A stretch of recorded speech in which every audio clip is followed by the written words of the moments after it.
afternoon. I hope everybody's doing well. Hi, Vincent. Today I'm going to be reading the Sneetches and Other Stories by Dr. Seuss. I'm only going to read the Sneetches today. It was written and illustrated by Dr. Seuss. Now, the star-bellied Sneetches had bellies with stars. The plain-bellied Sneetches had none upon theirs. Those stars weren't so big, they were really so small, you might think such a thing wouldn't matter at all. It's all about priorities.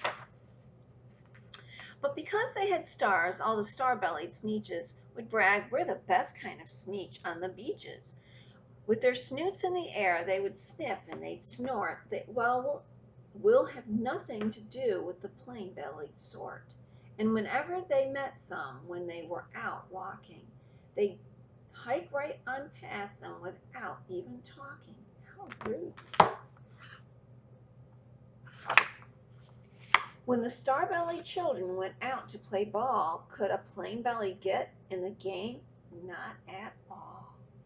You only could play if your bellies had stars, and the plain-bellied children had none upon theirs. Kind of sad. When the star-bellied Sneetches had Frankfurter roasts, Frankfurter is another word for a hot dog, or picnics or parties or marshmallow toasts, they never invited the plain-bellied Sneetches. They left them out cold on the dark of the beaches. They kept them away, never let them come near, and that's how they treated them year after year. Oh my, you should never treat someone because of the way they look any differently than anyone else. Then one day, it seems, while the plain-bellied Sneetches were moping and doping along on the beaches, just sitting there wishing their bellies had stars, a stranger zipped up with the strangest of cars. My friends, he announced in a voice clear and keen, my name is Sylvester McMonkey McBean, and I've heard of your troubles, and I've heard you're unhappy, but I can fix that. I'm the fix-uppy chappy. I've come here to help you. I have what you need, and my prices are low, and I work at great speed, and my work is 100% guaranteed.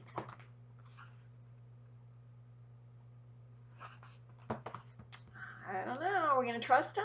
Do you think he's trustworthy? I don't know. Sometimes when somebody slips in during rough times, they take advantage of people. It's happening now. Then quickly Sylvester McMonkey McBean put together a very peculiar machine. And he said, you want stars like a star-bellied Sneetch? My friends, you can have them for $3 each. Just pay me your money and hop right aboard. So they clambered inside, and the big machine roared. And it clunked, and it bonked, and it jerked, and it burped, and it bopped them about, but the thing really worked. The plain-bellied Sneetches popped out. They had stars. They actually did. They had stars upon theirs. Okay, I could have been wrong. I thought he was like a carpetbagger. You'll find out about that when you're 7th, 8th grade, Civil War stuff. Then they yelled at the ones who had stars at the start. We're exactly like you. You can't tell us apart. We're all just the same now, you snooty old smarties. And now we can go to your Frankfurter parties. It's been high times for Frankfurter parties. Good grief, groaned the ones who had stars at the first. We're still the best Sneetches, and they are the worst. But now, how in this world will we know? They all frowned. If which kind of is what, or the other way round. Uh-oh. Gee. Might have to treat everybody the same. I don't know. Crazy idea, huh?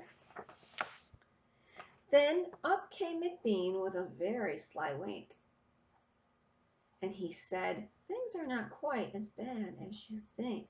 So you don't know who's who. That's perfectly true. But come with me, friends. Do you know what I'll do? I'll make you again the best Sneetches on beaches, and it will cost you is $10 eaches. Uh-oh. Are we liking him? I don't know. I don't know. Billy, stars are no longer style in McBean, said McBean. What you need is a trip through my star-off machine. This wondrous contraption will take off your stars. You won't look like Sneetches who have them on theirs. And that handy machine, working very precisely, removed all the stars from their tummies quite nicely. Don't know about this. Now they're all different again. Then, with snoots in the air, they paraded about, and they opened their beaks and they let out a shout. We know who is who, now there isn't a doubt. The best kind of Sneetches are Sneetches without. Then, of course, those with stars all got frightfully mad.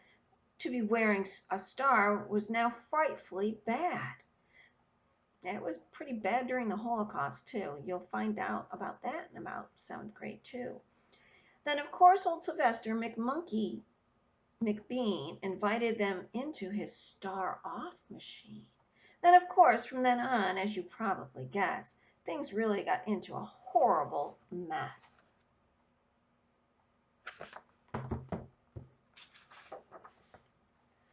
All the rest of that day on those wild screaming beaches, the fix-it-up chappie kept fixing up Sneetches. Off again, on again, in again, out again. Through the machines they raced about again, changing their stars every minute or two. They kept paying money, they kept running through. But neither the plan nor the Starbellies knew whether this one was that one, or that one was with this one, or which one was that, what one, or what one was who. Oh my goodness. It sounds like a zoo. Then, when every last cent of their money was spent, the fix-it-up chappie packed up and he went. And he laughed as he drove up in his car up the beach. They never will learn. No, you can't teach a Sneetch. Look at all the money. Looks like the people who hoarded toilet paper and tissues and meat during the pandemic of 2020. But McBean was quite wrong, I'm quite happy to say. That Sneetches got really quite smart on that day. That day they decided that Sneetches are Sneetches, and no kind of Sneetch is the best on the beaches. That day all the Sneetches forgot about the stars, and whether they had one or not upon theirs. What a wonderful lesson they learned. It's not about whether you have a star or not. It's about being a good person. And that's the end. And that was a good story. Love you, Vincent. Hope you enjoyed it.